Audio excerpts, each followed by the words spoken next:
आज हम दोस्तों मुगल वंश के संस्थापक बाबर से रिलेटेड जितने भी महत्वपूर्ण क्वेश्चन बनने वाले हैं उन पर आज हम डिस्कस करेंगे। सबसे पहले ये देखते हैं दोस्तों, मुगल जो शब्द निकल कर आता है तो मुगल वंश जो था किन वंशों से मिलकर बना, यह मुगल कौन थे। सबसे पहले तो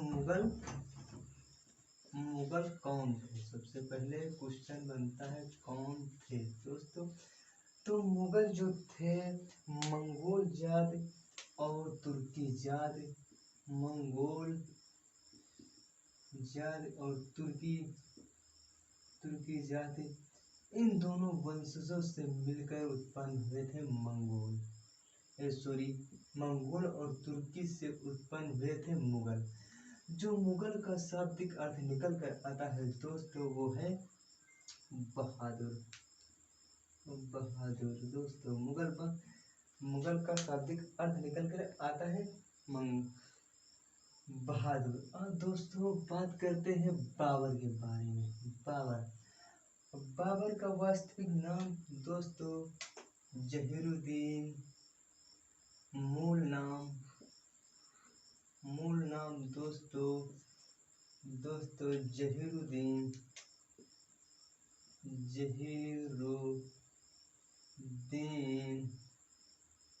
मोहम्मद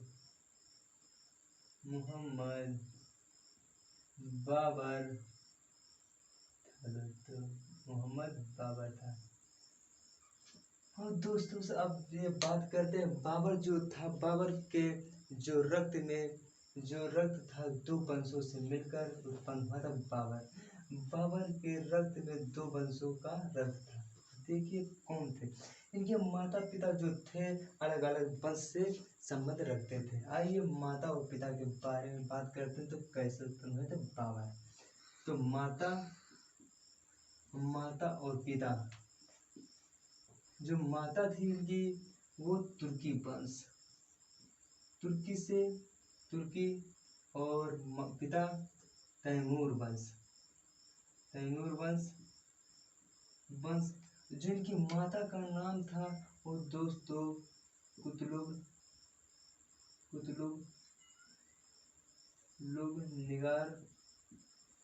निगार खानम था दोस्तों। उनके पिता का नाम दोस्तों उमर शेख मिर्जा था, या मिर्जा उमर शेख इन्हें भी कहा जाता है दोस्तों। तो इन दोनों के मिलने से उत्पन्न हुए थे बाबर। कौन उत्पन्न हुआ था? बाबर। अब बाबर का जो अर्थ जो तुर्की भाषा में बात करें तो दोस्तों बाबर का अर्थ निकल के आता है बाघ। तुर्की भाषा में बाबर को क्या कहते हैं? बाघ कहते हैं। तो दोस्तों बात करते हैं ये इनकी माता जो चंगेज खां की वंशज थी दोस्तों। अब चंगेज खां जो था जिसे हम तैमूरीन, चंगेज खां की वंशज थी। इनकी माता कुतुब निगार खानम जो थी, जो इनकी माता थी चंगेज खां की वंशज थी दोस्तों।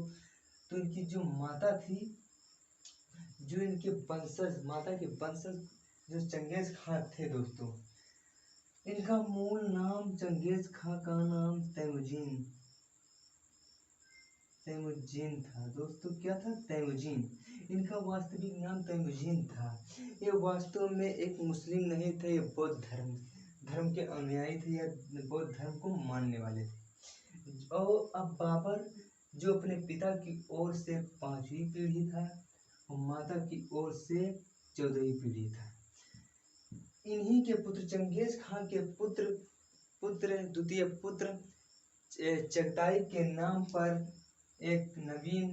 बाबर एक नवीन वंश की स्थापना करता है बाबर। जो चंगेज खां का द्वितीय पुत्र चगताई था, इसी के नाम पर दोस्तों बाबर ने एक नवीन वंश की स्थापना की थी जिसे हम चगताई वंश कहते हैं दोस्तों। इन्हीं के पुत्र के पुत्र के नाम पर क्या बाबर ने एक नए नवीन वंश की स्थापना की थी, जिसे हम चगताई वंश कहते हैं। आइए दोस्तों, बाबर के परिवार के बारे में हम बात करते हैं। परिवार के बारे में बात करते हैं दोस्तों। हाँ, बाबर के कभी कभी परीक्षा में बाबर के जन्म की तिथि को लेकर भी प्रश्न पूछे जा सकते हैं। तो बाबर का जन्म 14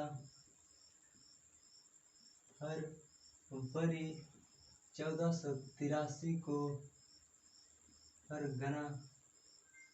फरगना में हुआ था, जो वर्तमान में उज्बेकिस्तान में है। अब डेट को याद करने के लिए दोस्तों 14 फरवरी वैलेंटाइन डे को दिन को हम रिलेट करके याद कर सकते हैं। बाबर का वास्तविक नाम जहीरुद्दीन मोहम्मद बाबर था। बाबर का जन्म 14 फरवरी 1483 फरगना में हुआ था दोस्तों। अब बात करते हैं बाबर के परिवार के बारे में दोस्तों।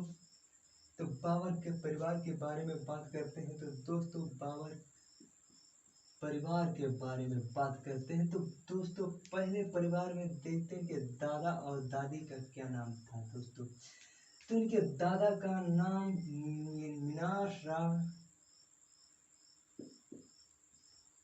मीरान शाह दोस्तों, मीरान शाह और दादी का नाम दोस्तों, इनकी दादी का नाम था उसन दौला यानी दौलत बेगम भी कहते हैं। इनके दादा का नाम मीरान शाह और तथा दादी का नाम उसन दौला था दोस्तों, उसन दौला था। कभी कभी इनके परिवार से भी क्वेश्चन पूछे, इनके संबंधियों से लेकर भी प्रश्न पूछे जाते हैं, क्योंकि कभी कभी इनके दादा और दादी से रिलेटेड भी क्वेश्चन पूछे जाते हैं कि इनके दादा का क्या नाम था, इनकी दादी का क्या नाम था दोस्तों। दोस्तों, अब इनके हम बात करते हैं बाबर के परिवार के बारे में दोस्तों। बाबर के परिवार के बारे में ही बात हम कर रहे हैं। अब बात करते हैं इनकी पत्नी के बारे में। क्या बात करते हैं?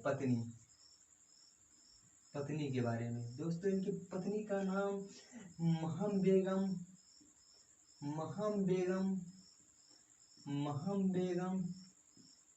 दिलदार बेगम और गुलरुख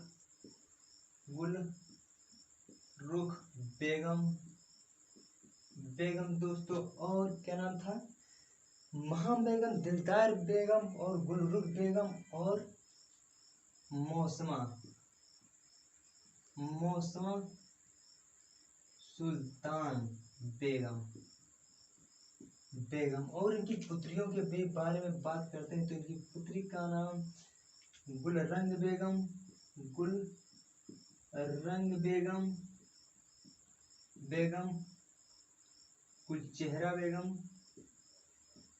चेहरा बेगम, गुलरंग बेगम, चेहरा बेगम, गुलबदन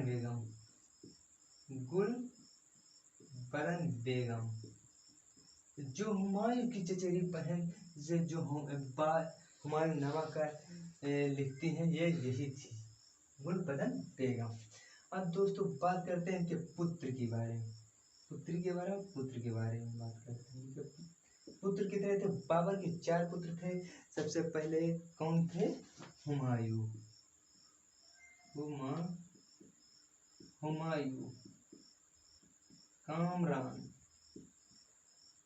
कामरान, अस्करी और हिंदाल। ये हिंदाल जो किसके पुत्र थे दोस्तों? तो ये दिलदार बेगम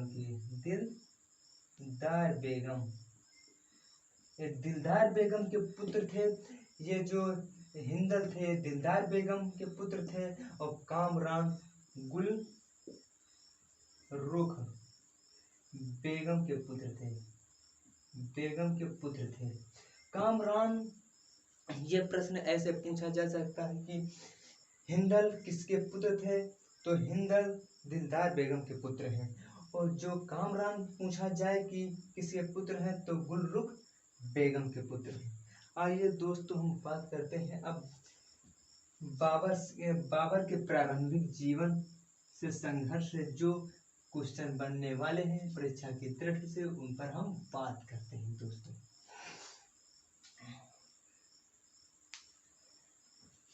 तो दोस्तों बाबर अपने पिता की मृत्यु उमर शेख मिर्जा की मृत्यु।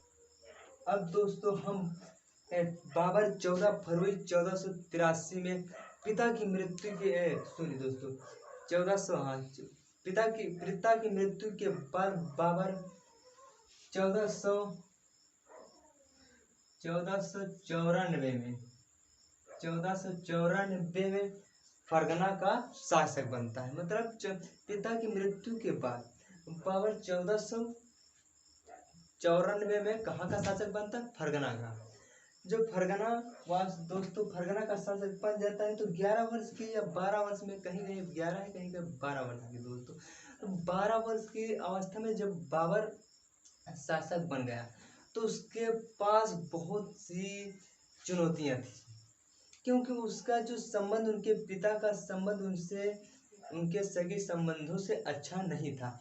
इसलिए दोस्तों वह अपने आप को शासन चलाने के प्रति संघर्ष कैसा था, अपने आप को स्टेबल करने में बहुत सी दिक्कतें उसे पड़ती थी। तो दोस्तों प्रारंभिक संघर्ष में बात करते हैं तो 14 क्वेश्चन ये ऐसे बन सकता है कि दोस्तों बाबर पिता की मृत्यु के बाद कहाँ का शासक बनता है? तो दोस्तों 14 पिता की मृत्यु के बाद पिता की मृत्यु के बाद बाबर 1494 में फरगना का शासक बनता है दोस्तों। कहाँ का शासक बनता है? पिता की मृत्यु के बाद 12 वर्ष की अवस्था में बाबर 1494 में फरगना का शासक बनता है। अब देखते हैं दोस्तों फरगना का शासक जब बन गया तो बहुत से उसे संघर्ष करने पड़े। अब इसके बाद 1497 में बाबर समरकंद पर शासन कर लिया। यहाँ पर जब बाबर अटैक करता है या आक्रमण करता है, अपना अभियान स्टार्ट करता है तो दोस्तों यहाँ पर 100 दिनों तक बाबर शासन कर पाता है। फिर 1497 में हम जब बाबर अटैक करता है तो 97 में समरकंद पर शासन करता है। समरकंद पर दोस्तों यहाँ पर 100 दिन तक शासन करता है दोस्तों। अब बात करते हैं बाबर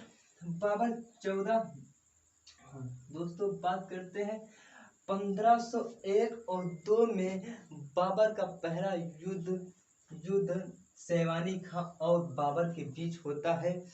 जब बाबर 1501 में और 1502 में जब बाबर का युद्ध सेवानी खां के बीच सर ए पुल का युद्ध होता है तो उसमें बाबर हार जाता है और काबुल पर अधिकार किसका हो जाता है दोस्तों? समरकंद को हार जाता है। समरकंद को जब हार जाता है दोस्तों तो बात करते हैं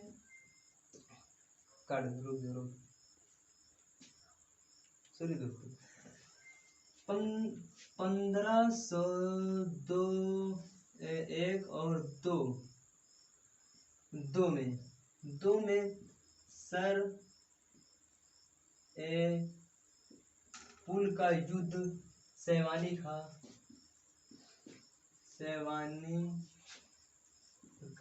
और बाबर के बीच होता है जिसमें बाबर की हार होती है और सेवानी खां की जीत होती है। और सेवानी खां समरकंद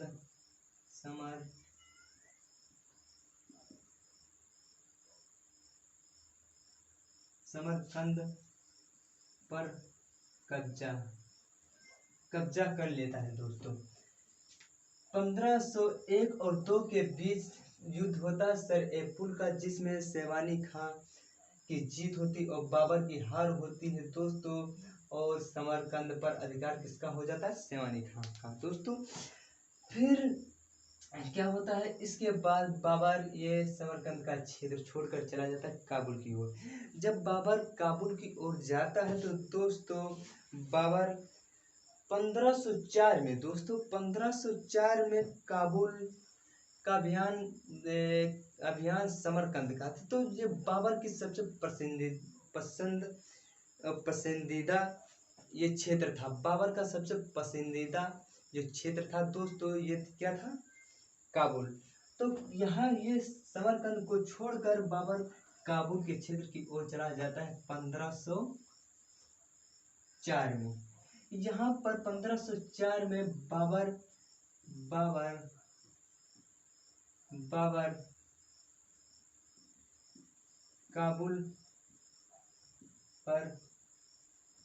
काबुल पर अधिकार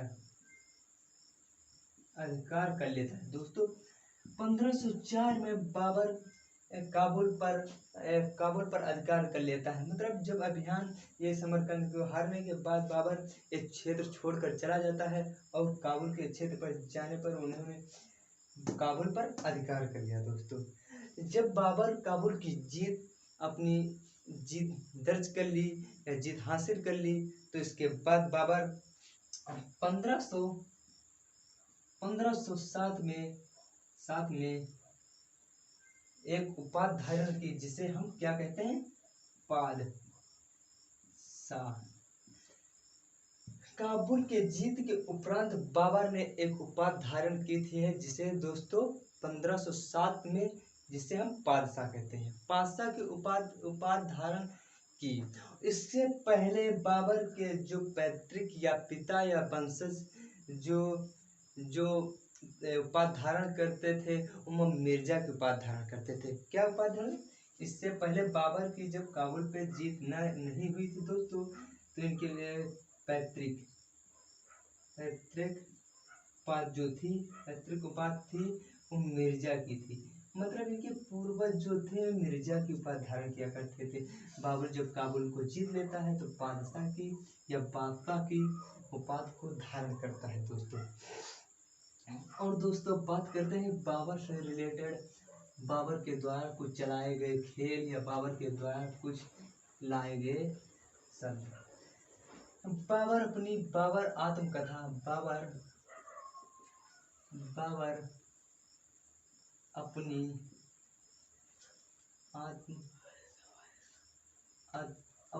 आत्मकथा।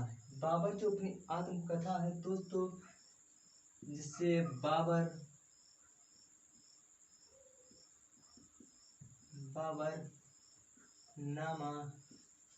नामा या तुजुक ए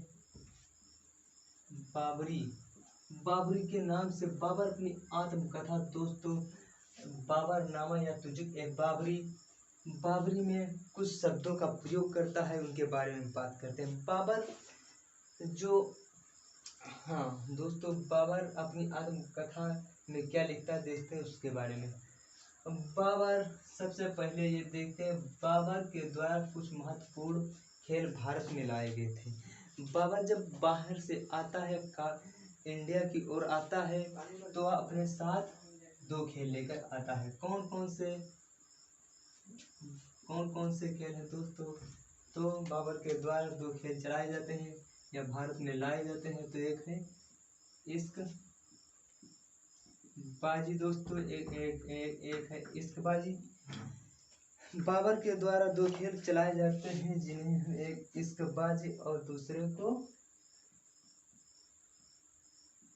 गंजीफा कहते हैं। इश्क बाजी दोस्तों बात करें तो कबूतरों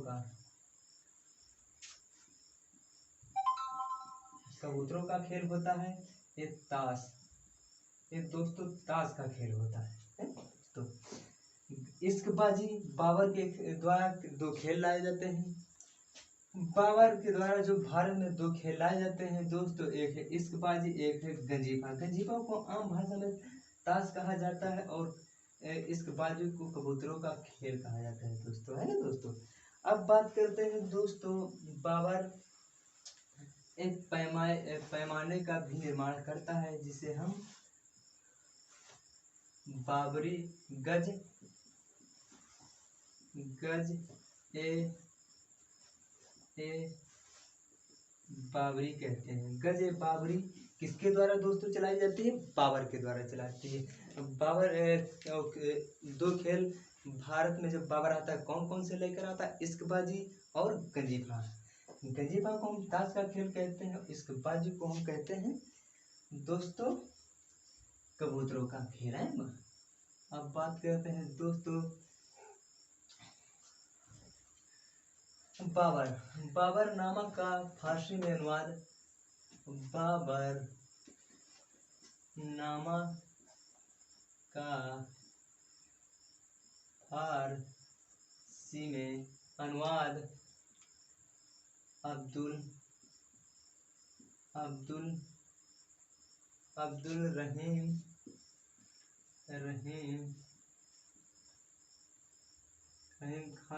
खान या खाना खान ने किया था और पायंदा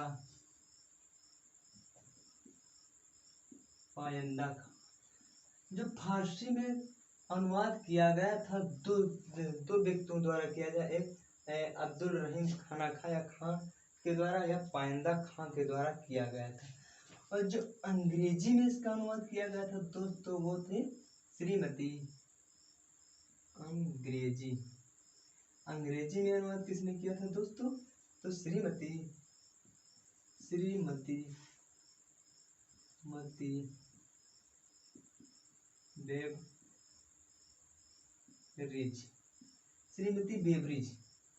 बेब्रिज के द्वारा अंग्रेजी में अनुवाद किया गया। ये क्वेश्चन ऐसे पूछा जाता है कि अंग्रेजी में बाबर नामा का अंग्रेजी में अनुवाद करने वाली पहली महिला का क्या नाम था? तो दोस्तों श्रीमती बेब्रिज।